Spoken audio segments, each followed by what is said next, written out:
friends, my name is Ayush. Welcome to my YouTube channel Learning to Code. Today I learn how to make calendar in Python. So let's start.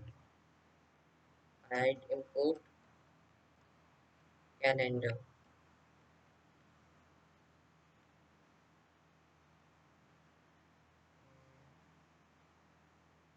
Year equal to 2023. Month equal to 6. Print calendar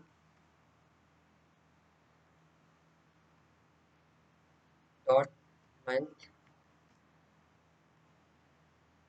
year month.